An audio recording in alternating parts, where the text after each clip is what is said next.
Hello and welcome to Pathways, a program dedicated to the global healing to the application of spiritual awareness in our daily life. My name is Miguel and we are very delighted to have you here. And today we have again a wonderful guest, Thakor Topiwala in Syama Dasi. Thanks for coming again. Thanks for having us. It's our pleasure too. And I definitely love the music. I hope I get to hear more of that. So could we start where we stopped last time on this about Vedantic philosophy? This show is about the Vedanta. I'd like to hear what the Vedas say about karma and reincarnation, these words we hear so often connected with Hindu philosophy. When we are talking about reincarnation, the most fundamental fact we have to remember is that the reincarnation is for the soul, not for the body.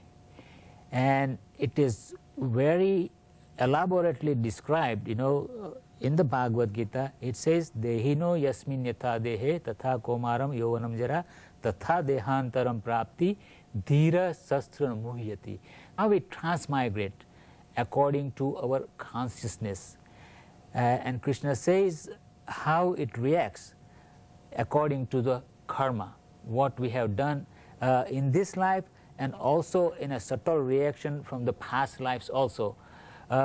Specifically this human form of life, it can give you an opportunity to get out of this cycle from the birth, death, old age and disease. And how it can be done? Krishna recommends that antavante ime deho nitya yukta saririni. That means at the time of the death, if you can remember me, then there is no more birth, death, old age, disease.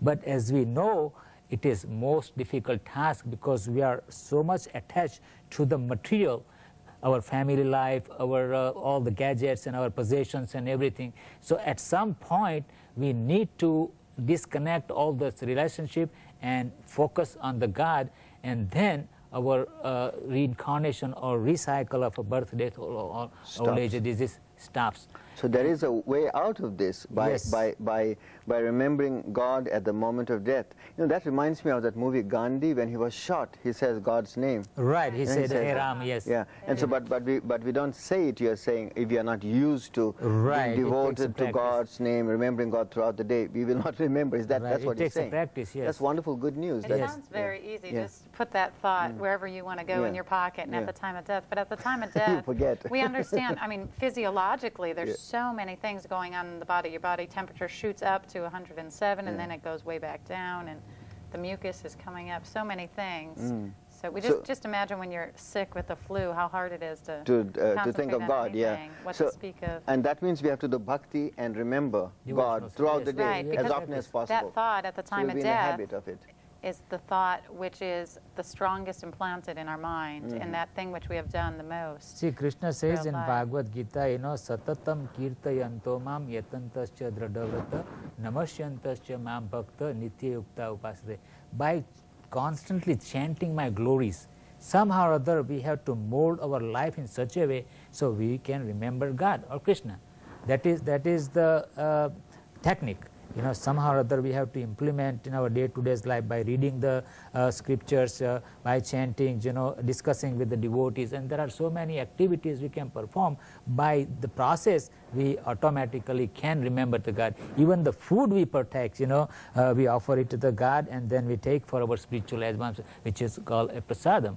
Probably Syama Dasi can also explore more on this process, how we can implement more, because she's been engaged for many years, and not only that, but she's been sharing with other students at the UNCC and in many other areas probably. There's one verse actually in the Chaitanya Charitamrita that says, Yari Dake Tarik Kaha Krishna Upadesh, that wherever you go, whatever you do, remember Krishna, remember God.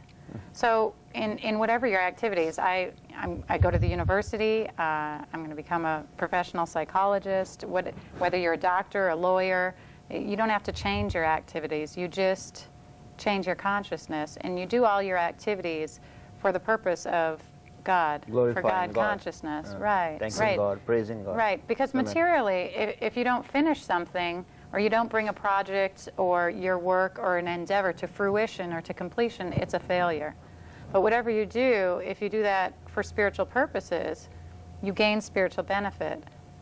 Yeah. So there's yeah. no loss if it doesn't come to fruition or Yeah. completion. And even at the You moment get of great death, you will benefit. remember it because Right. you're used to it. Right. See, in a Bhagavad-gita, Krishna says that we are controlled by the three modes of nature: ignorance, passion, goodness, and then illusion, and this is a God.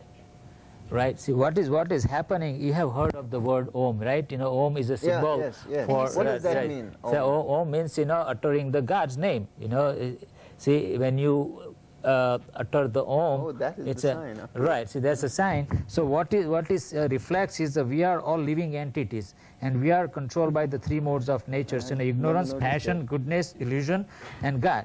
See, what happens? You know, most of the people are under the modes of ignorance and passions.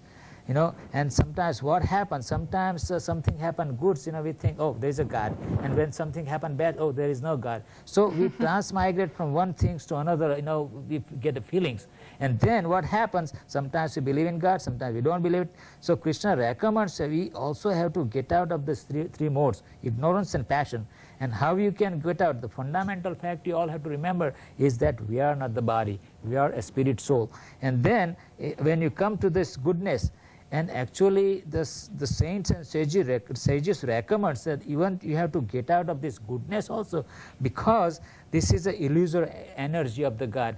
Living in this material world, we think this is a real thing, but it is a dream for all of us. While we are sleeping also we are dreaming, and while we are living also dreaming, you know, because we are given the lifespan, and everyone has a certain lifespan, and they see all these things happening in this material world, and they live.